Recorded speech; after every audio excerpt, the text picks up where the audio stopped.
So I'm at work right now. This week's topic's meant to be a book review, but there was no book to review. So I'm going to do shameless self-promotion. Every now and then, you read a book, watch a movie, see a painting that just makes you want to create good art. On the Jellicoe Road is that book for me. Melina Marchetta pieces together a coming-of-age story that spans 2 generations. It's heartbreakingly beautiful, poetic, rich, deep, and funny. The 2 tales are woven together as one, and as you learn more about the main character, Taylor Markham, you learn more about the other set of characters and how they're connected to one another. Marchetta weaves together some of the most beautiful prose I've ever read. On the Jellicoe Road was my first book of hers, and I was an instant convert. There are only 2 books of hers that I haven't read yet, and I can't fault any of them. Melina Marchetta is definitely a dime a dozen. Earlier this year, one of my friends posted on Twitter that they wished that they had a picture of all of their favorite people reading all of their favorite books. And I thought, what a fantastic idea. But I couldn't just leave it that simply. So I created a project that I called the Book Project.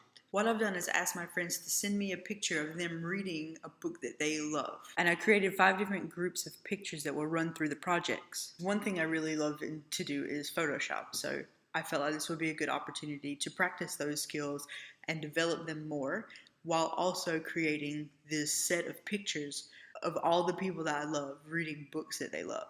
So, shameless self-promotion. I have a blog on Blogspot called Avoid the Yuck. So if you go to Avoid the Yuck, you can see some of the things that I've made so far. Polaroids. The first set I created was quite simple. It had been several years since I played around in Photoshop at all, and it was extremely difficult at first, but now it's the fastest one to complete. The next set is called Colors of Imagination. In Stephen King's book on writing, he says, "Books are uniquely portable magic," and I couldn't agree more. I love the way books activate your imagination. Our good writer lets you fill in the blanks in your head while they craft their story. It's in that place that black and white lines of text become technicolor. Worlds you never knew become places you love to go. That was the inspiration for this set. The uniquely portable magic. Out of Bounds. The third set in this project, the Out of Bounds set, has much the same inspiration as the Colors of Imagination set. Books pop you out of reality and into wondrous places. Be it fiction or nonfiction, you can live 1,000 lives between the cover of a book. Nothing is out of bounds, or as Markus Zusak said in his novel Underdogs, sometimes it gets so that I have one foot in the pages and the words, and the other in what they speak of. Pop art. There's just something enchanting about books, something vibrant and alive, something special. This genre of visual art I feel much the same about, and I think it's an awesome technique to play around with in Photoshop.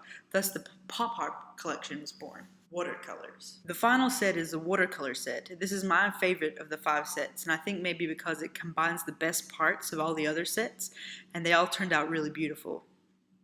But I guess it's not really true to say that there are only 5 sets. Really, there are 6. But the last set's not a uniform set. In the last set, I'm taking the image or something about the book and using that as a springboard for a final manipulation. They are the individual projects. I also made a number of group projects as I went along, and they are also posted on the blog. I really had a lot of fun creating this project. It got me really excited about art again and has me writing a lot more. But I'm starting to come to the end of the picture sets that I have, and I've almost posted all of them up on the blog. So that's where you come in. If you want to be a part of this project, and it's an ongoing project, take a picture of yourself reading your favorite book and email it to me at avoidtheyuck@gmail.com. Leave a note to say whether or not you want it posted on the blog, and if you don't want it on the blog, I'll just email your set to you. DMTBA. So I just got home, and my geek girl Secret Santa sent me this. It's amazeballs! Thanks, Elizabeth.